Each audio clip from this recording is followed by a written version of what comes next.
사도행전 12장 1절부터 19절 우리 다 같이 함께 교독하십니다.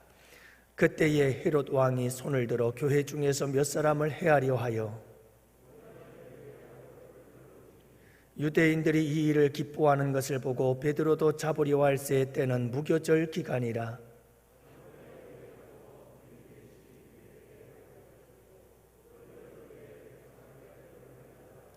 이에 베드로는 옥에 갇혔고 교회는 그를 위하여 간절히 하나님께 기도하더라.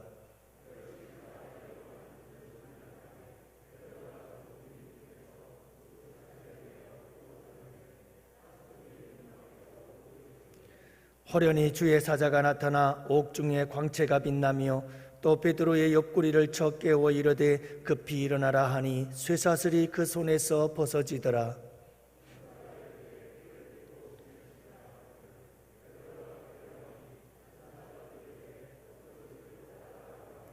베드로가 나와서 따라갈새 천사가 하는 것이 생시인 줄 알지 못하고 환상을 보는가 하니라.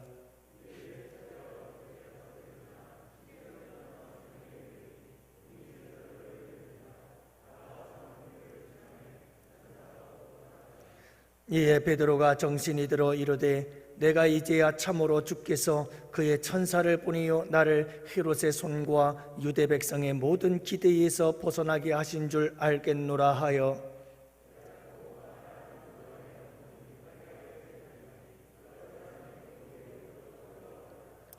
베드로가 대문을 두드린데 로데라 하는 여자아이가 영접하러 나왔다가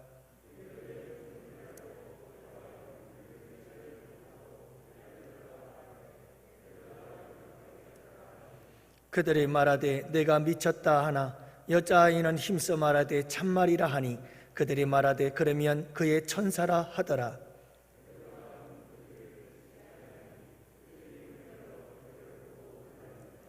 베드로가 그들에게 손짓하여 조용하게 하고 주께서 자기를 이끌어 옥에서 나오게 하던 일을 말하고 또 야고보와 형제들에게 이 말을 전하라 하고 떠나 다른 곳으로 가니라.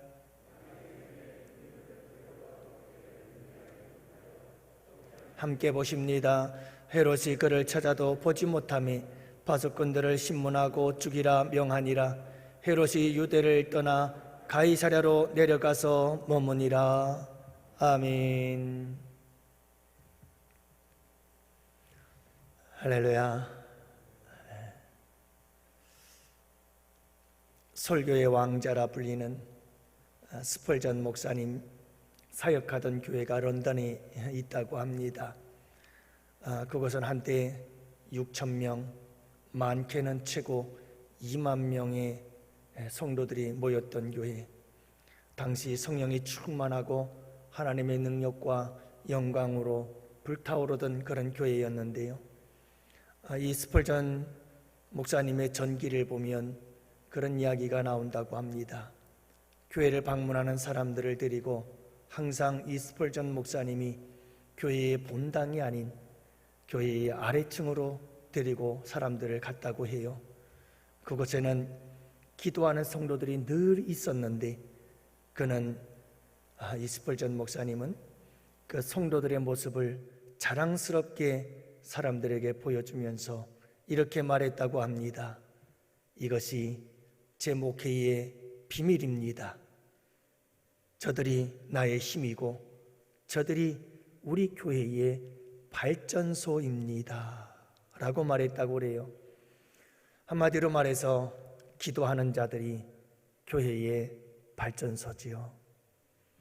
교회의 발전을 이루고 전기를 공급해서 교회가 움직이게 만들고 에너지를 공급해서 교회에 큰 역사가 일어나게 만들고. 여러분, 우리 양원교회의 발전소는 누굽니까? 기도하는 사람들인 줄로 믿습니다. 여러분, 기도하는 사람들이 우리 양원교회를 이끌어가는 힘이요 원동력입니다. 기도는 소중한 것이죠. 세상 권세와 교회가 충돌이 되어진다면 그때 어떻게 해야 될 것인가 우리가 지난주에 함께 살펴보았습니다.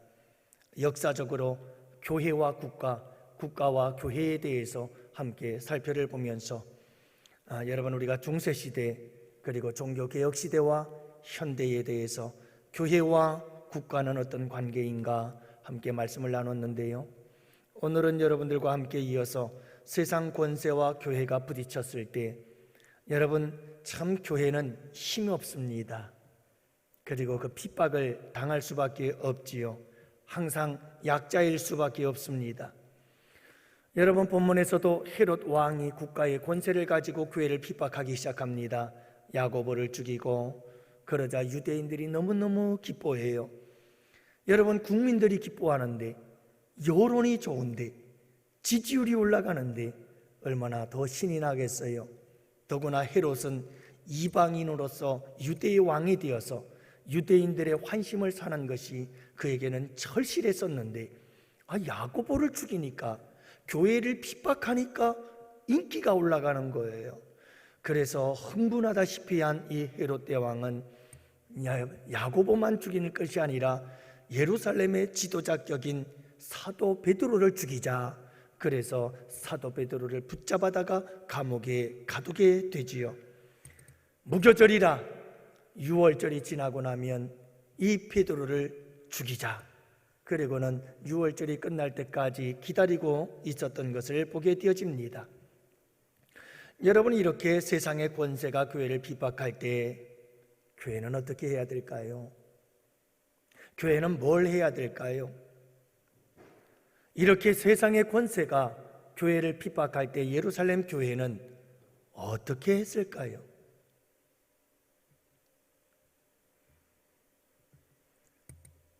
여러분, 다른 방법이 없습니다. 세상의 권세를 가지고 권력을 가지고 교회를 핍박하고 성도들을 핍박할 때 교회가 할 수 있는 일은, 예루살렘 교회가 한 일은 5절 말씀해 보니까 이에 베드로는 옥에 갇혔고 교회는 그를 위하여 간절히 하나님께 기도하였더라. 할렐루야. 여러분, 기도밖에 할 게 없네요. 기도할 것밖에 없어요. 도대체 세상의 권력 앞에 교회가 할 수 있는 일이 뭘까요? 예루살렘 교회는 기도했어요.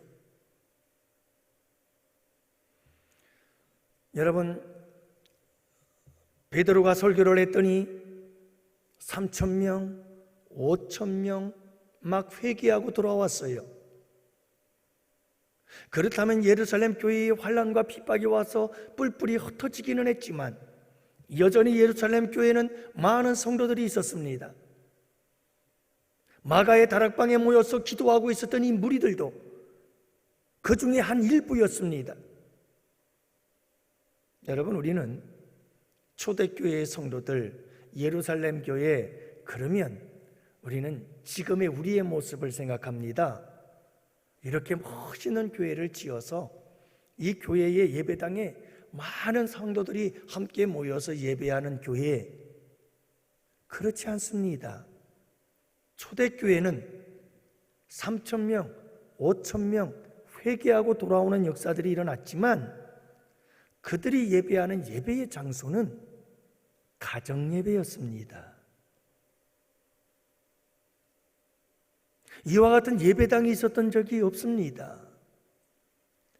오순절에 성령 강림의 역사가 일어났던 마가의 다락방,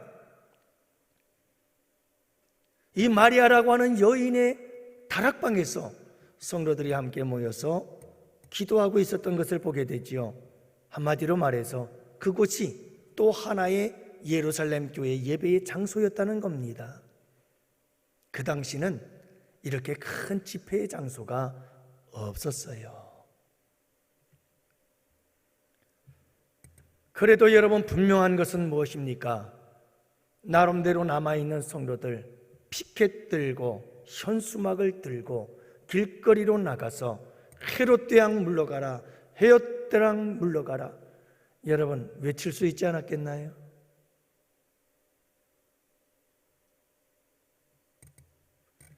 여러분, 그것도 하나의 좋은 방법일 수 있습니다. 우리가 침묵하고만 있을 수는 없잖아요.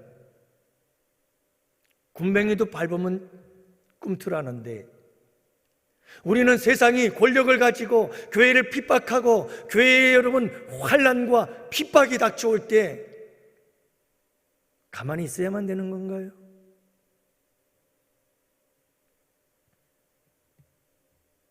나가서 싸우고 싶죠.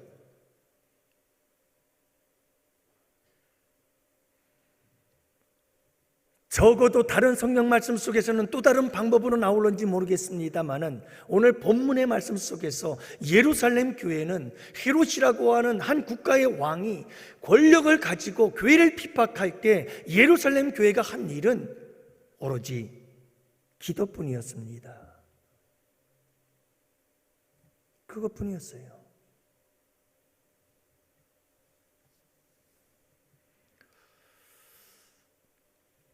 여러분, 예루살렘 교회는 다른 행동을 하지 않았습니다. 환난과 핍박이 강하면 강할수록, 환난과 핍박이 거세면 거셀수록 예루살렘 교회 성도들은 오직 기도, 더 불타는 기도, 이 기도 외에는 없다고 생각을 한 것입니다. 왜 그랬을까요? 왜 그들은 촛불을 들고 광장으로 나가지 않았을까요? 피켓을 들고 함께 모여 떼를 지어서 길거리로 나서지 않은 이유가 도대체 뭘까요? 왜 그들은 다락방에 모여서 부러지죠 기도하고 있었던 걸까요? 몇 날 며칠을 함께 모여서 교회의 핍박 속에서 감옥에 갇힌 지도자 베드로가 빨리 풀려날 수 있기를 위해서 기도하고 있었던 걸까요? 왜 그들은 그렇게 했을까요? 여러분, 초대교회 성도들은 이 싸움은 헤롯과의 싸움이 아니라 헤롯이라는 사람을 이용해서 역사하는 악한 사탄 마귀와의 영적 싸움이라고 믿었기 때문이 아닐까요?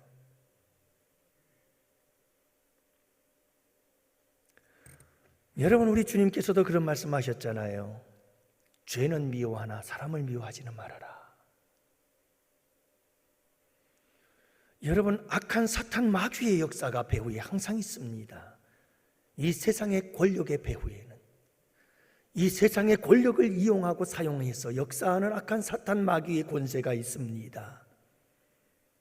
그렇다면 여러분, 정말 이 사실을 믿는다면 세상의 권세와 세상의 권력의 배후 속에는 악한 사탄 마귀의 역사가 있다고 한다면 우리는 껍데기뿐인, 도구일 뿐인 국가의 권력과 나가서 싸워야 될까요?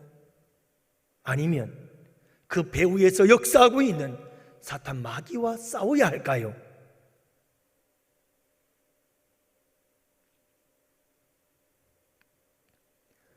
우리가 싸워야 할 적이 무엇이냐? 우리가 싸워야 할 적이 사람이냐? 아니면 죄냐?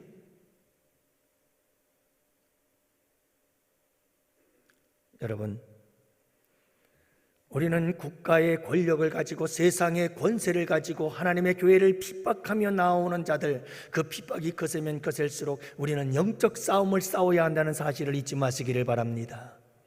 영적 싸움은 피켓 들고 나가서 이기지 않습니다. 그것도 필요할지 모릅니다. 그러나 진정한 영적 싸움은 무릎 꿇어 기도하는 것이 영적 싸움의 승리인 줄을 믿으시기 바랍니다. 예루살렘 교회는 그래서 무릎 꿇고 기도하는 겁니다. 코로나를 인해서 교회가 국가의 권력으로부터 핍박을 당합니다. 여러분, 우리가 싸워야 할 자가들이 누구일까요? 국가의 권력일까요? 고위공직자들과 질병본부와 싸워야 되는 걸까요? 여러분이 모든 국가의 권력 뒤에서 역사하고 있는 죄의 권세, 악한 사탄 마귀의 권세가 있음을 여러분들은 아시나요? 그렇다면 교회가 싸워야 할 것은 분명한 우리의 영적 싸움의 대상은 누구인가? 그리고 그 대상을 안다면 우리가 싸워야 할 싸움의 무기는 무엇일까? 여러분, 사탄 마귀와의 영적 전쟁이라고 한다면 우리의 싸움의 무기는 기도입니다. 기도해. 예루살렘 교회는 그렇게 기도했어요. 영적 싸움을 싸우는 거죠.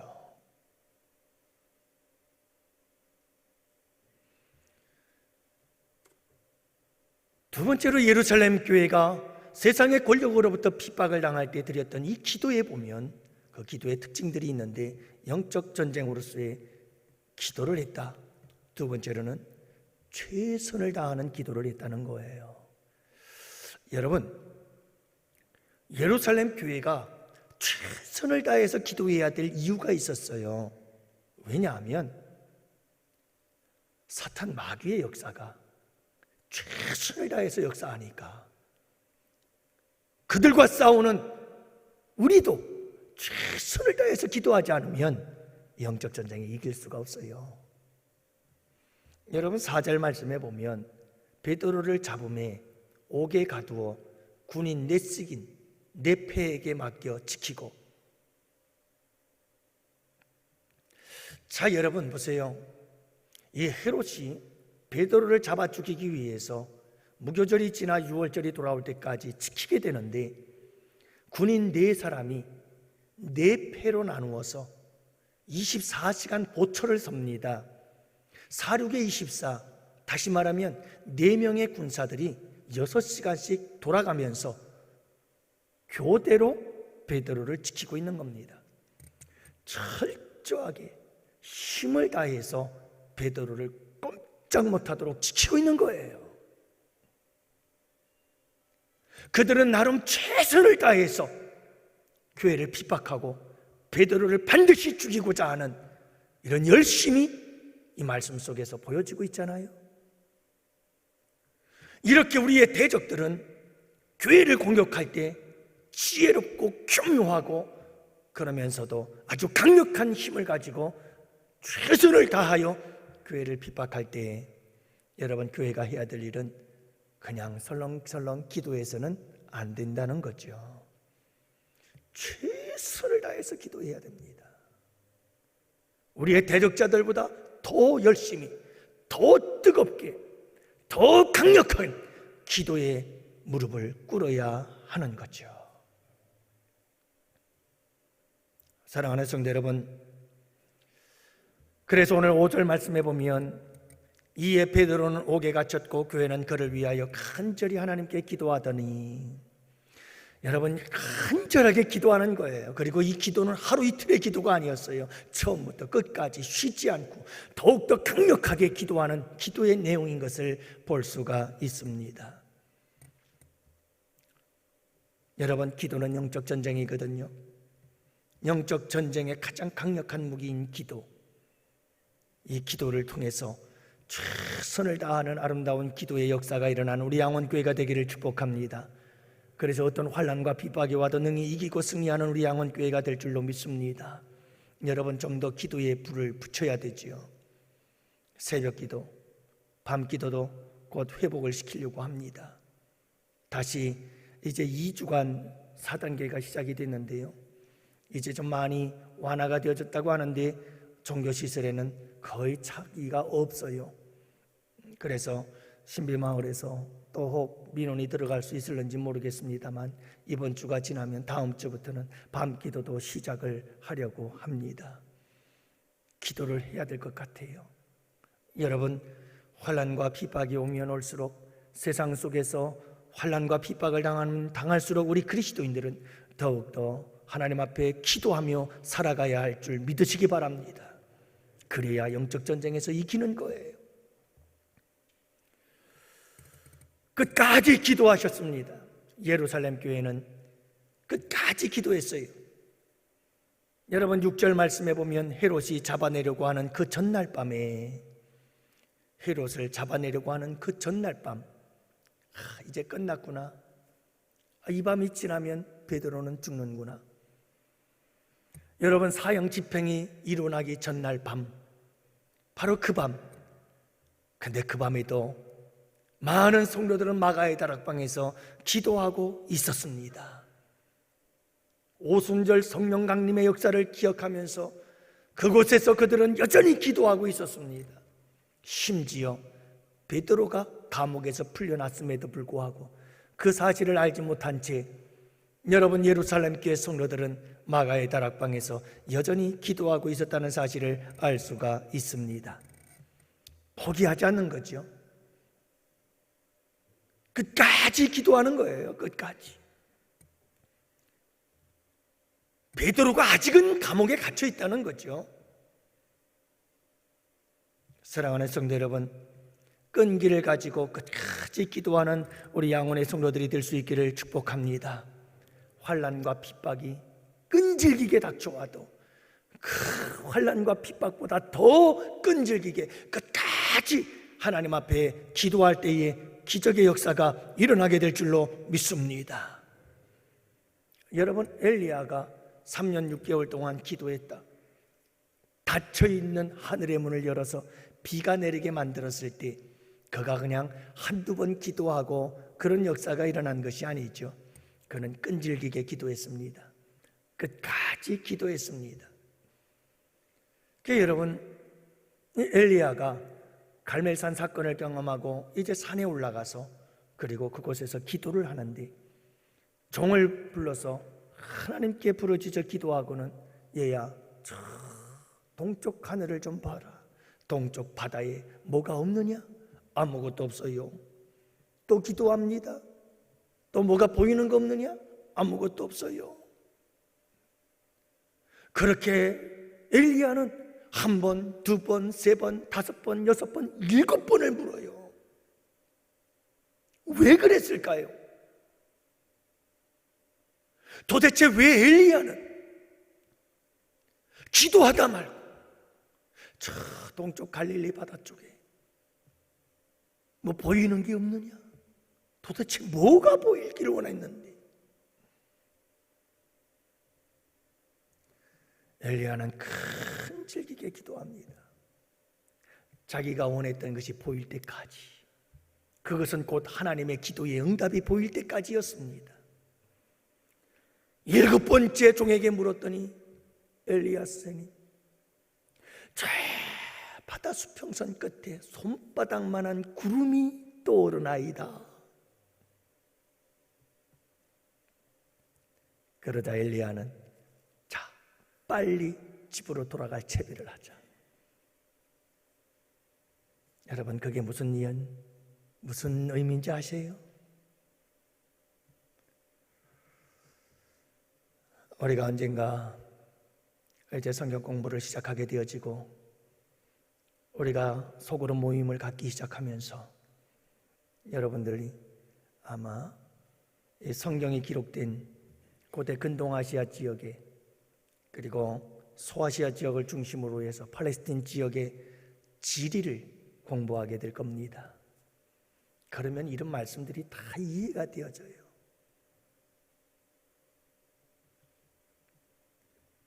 여러분, 동쪽에는 갈릴리 바다가 있습니다. 그리고 서쪽에는 바벨로니아 사막입니다. 지금의 이란, 이라크, 사우디 전부 다 사막지대죠. 비가 오려면 어디서부터 바람이 불어와야 되느냐? 사막에서부터 불어오는 바람은 절대로 비를 몰고 올 수가 없습니다. 물론 하나님이면 하시겠죠. 하지만 엘리야는 알고 있었습니다. 어디에서 바람이 불어와야 되느냐? 바다에서 습한 바람이 비를 몰고 온다는 사실을 알고 있습니다. 그렇다면 저 갈릴리 바다 쪽에서 뭐가 떠올라야 될까요? 구름이 떠올라 구름이 비를 몰고 와야 하는 겁니다. 엘리야는 하나님께 기도하고 있습니다. 하나님, 3년 6개월 닫힌 하늘에서 비가 내릴 수 있도록 도와주십시오. 기도하면서 종에게 보내면서 묻습니다. 저 갈릴리 바다 쪽에서 구름이 몰려오고 있느냐, 이걸 묻고 있는 겁니다.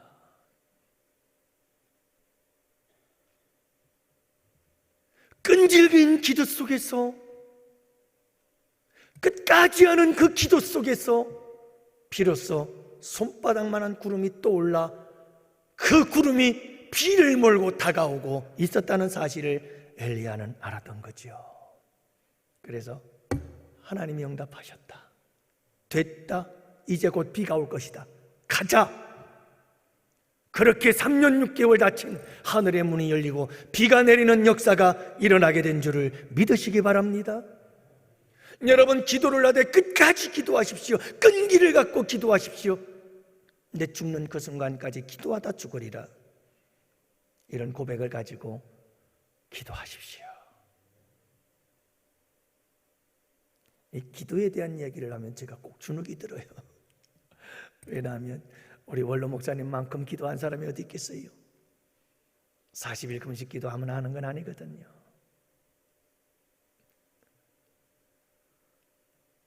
여러분, 우리가 그만큼은 40일 금식 기도를 못한다 할지라도 그럼에도 불구하고 우리는 기도를 놓치면 안 돼요. 기도의 줄이 끊어지면 생명의 줄이 끊어지는 거예요.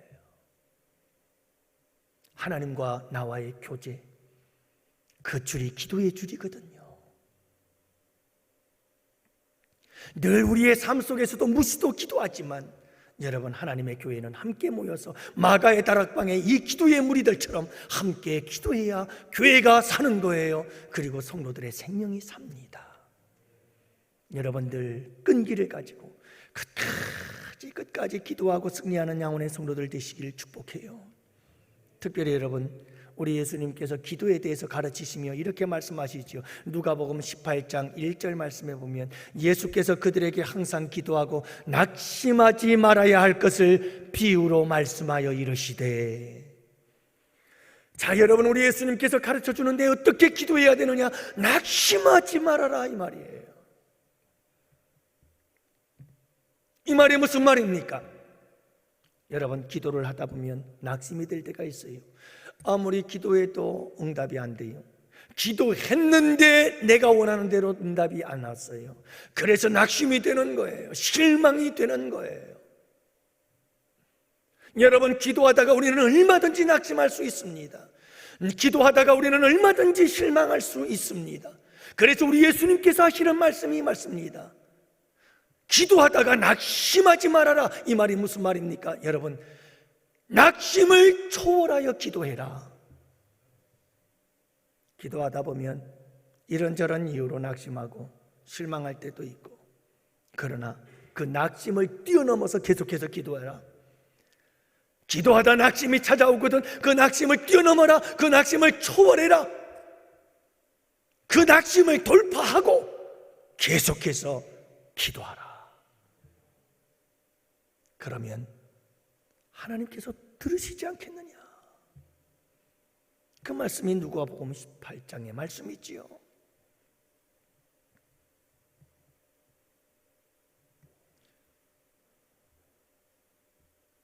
여러분,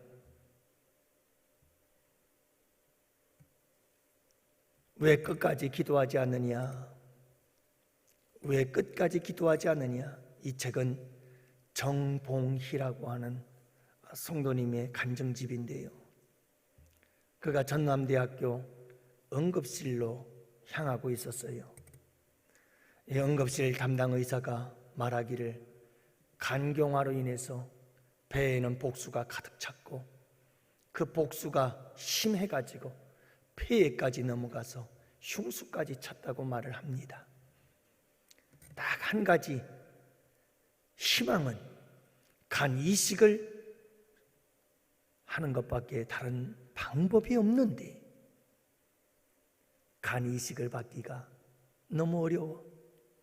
그 시간까지 살아남을 수가 없어.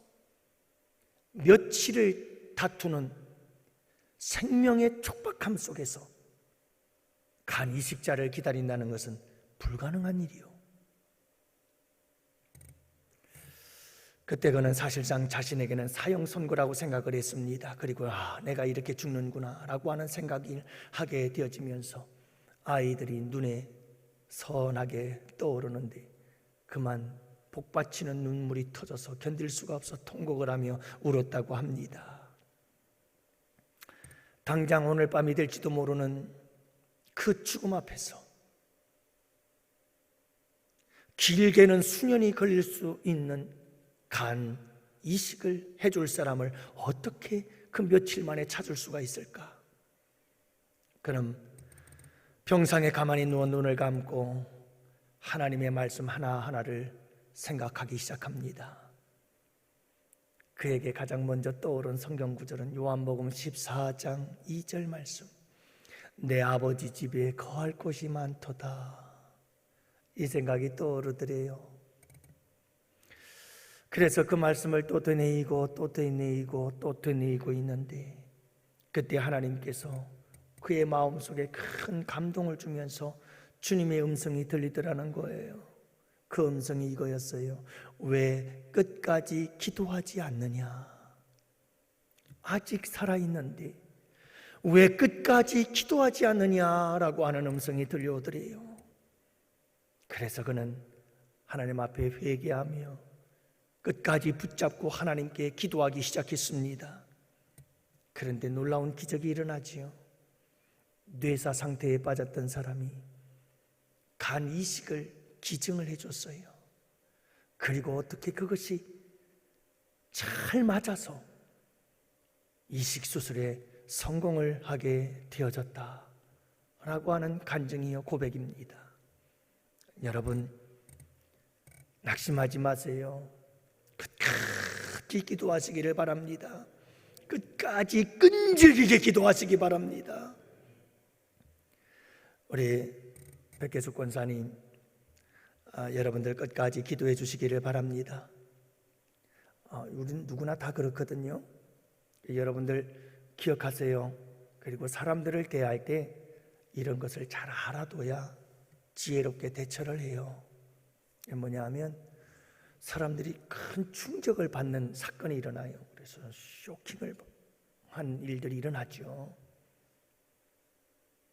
여러분, 우리 백호식 권사님처럼 암이라고 하는 진단을 내가 탁 받았을 때 굉장한 충격이 와요.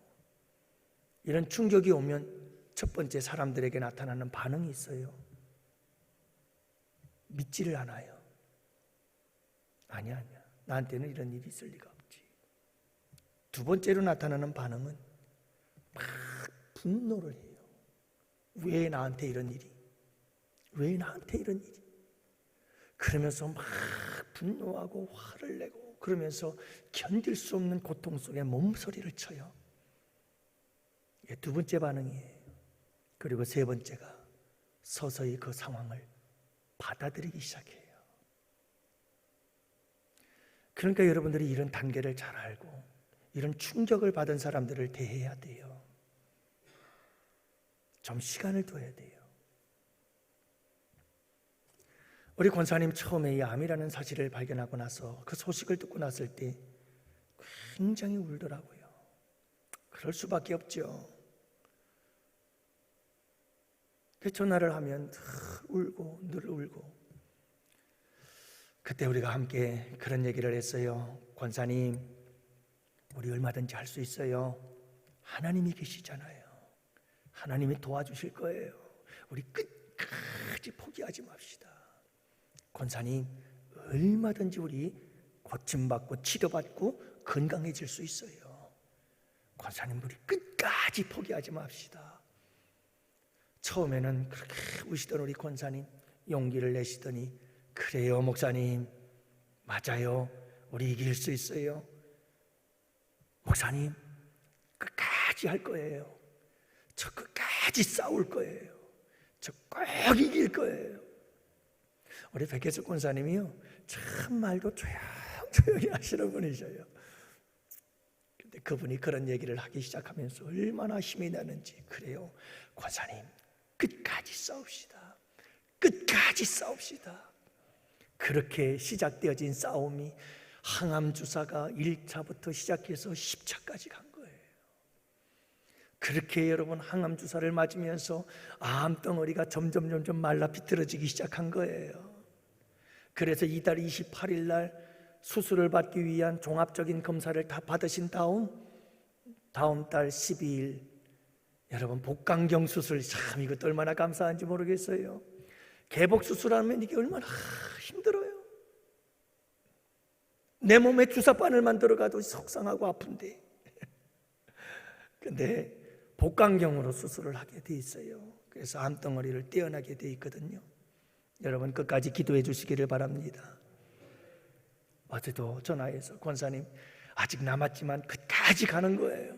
끝까지 놓지 마세요. 우리 하나님 꼭 붙잡고 갑시다. 사랑하는 성도 여러분, 기도의 줄을 끝까지 붙잡고 가십시오. 놓지 마세요.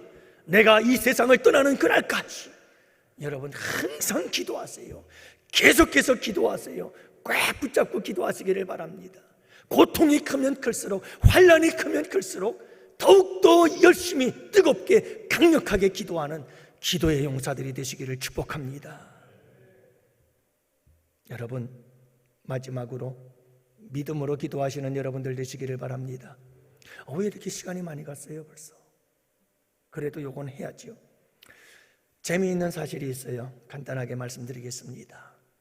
여러분, 오늘 참 재미있는 이야기가 있어요. 오늘 본문의 말씀에 보면 그게 뭐냐면, 여러분이 마가의 다락방에서 기도하던 성도들이 베드로는 옥에 갇혔고 그들은 간절히 기도하였더라.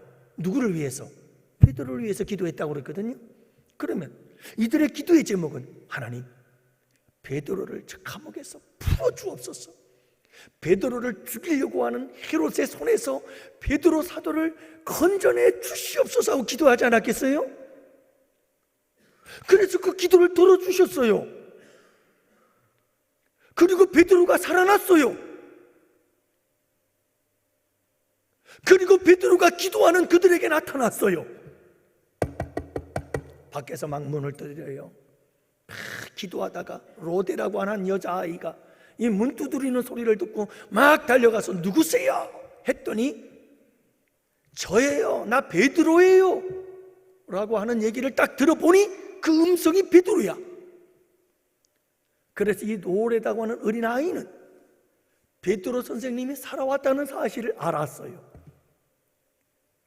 그래서 막 달려가서 여러분, 베드로 사도님이 살아서 돌아왔어요. 너무 급해서 문도 열어주지 못한 채 달려가서 얘기를 했어요. 그랬더니 참 놀라운 일은, 그렇게 베드로 사도를 구해달라고 기도하던 사람들이 뭐라고 말했어요? 따라합시다. 미쳤구만. 아니 미쳤대요. 이 아이 보고 미쳤다는 거예요. 그러자 이 아이가 아니에요, 이건 참말이에요, 진짜라니까요. 그랬더니 얘야, 그게 정말이라면 그건 베드로가 아니고 천사야, 천사. 믿지를 못하는 거예요. 아니 기도해놓고 믿지를 못하네. 이 여자아이만 믿었어요?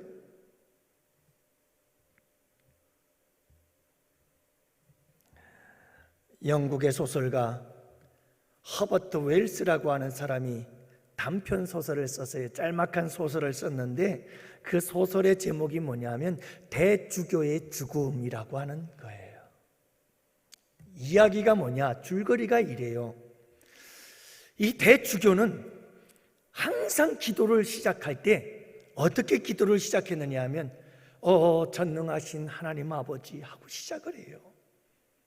하나님이 전능하신 하나님이라고 항상 고백을 하면서 기도를 시작하는 거예요. 무슨 기도를 할 때도 항상 이 대주교는 전능하신 하나님으로 시작을 하는 거예요. 어느 날 저녁에, 그날에도 이 대주교가 하나님께 기도를 했어요. 전능하신 하나님 아버지 하고 기도를 했는데 그때 하늘에서 음성이 들려왔어요. 그래, 나다. 무슨 일이냐? 무슨 일인지 나에게 말해보아라 하고 하나님의 음성이 들리자 이 대주교는 심장마비로 놀라서 죽었어요. 왜 죽었을까요? 전능하신 아버지 하나님, 매일같이 기도를 했는데 그 하나님이 진짜 살아있는 줄은 몰랐어요. 설마 그 하나님이 진짜 살아있을 줄은 몰랐던 거예요. 그랬는데 그 하나님이 나타나서 그래, 나다. 무슨 일이냐? 무슨 말을 하고 싶어서 그래?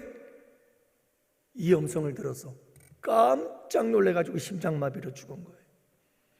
우리 양원교회 성도들은 기도하다가 심장마비로 죽는 사람 없기를 바랍니다. 기도를 하는데 믿지를 못했던 거죠. 기도를 했는데 믿지를 못하고, 참 놀라운 사실은 그럼에도 불구하고 하나님은 기도에 응답하시더라고요. 아무리 이걸 내가 설명을 어떻게 해야 될까? 도대체 맞지를 않아요.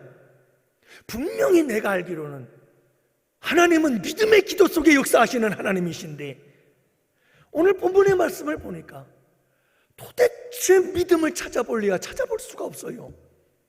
아니, 기도해놓고 기도한 사람이 살아서 돌아왔는데 미쳤다느니, 천사라느니, 아니 그러고 있으니 어디에서 믿음을 볼 수가 있어요? 그런데 이상한 건 하나님은 그 기도도 들어주셨어요. 응답하셨어요. 아, 이거 한번 천국 가면 주님께 한번 꼭 물어봐야 될 것 같아요.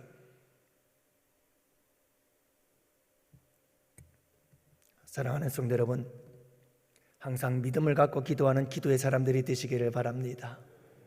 할렐루야. 말씀을 정리하지요.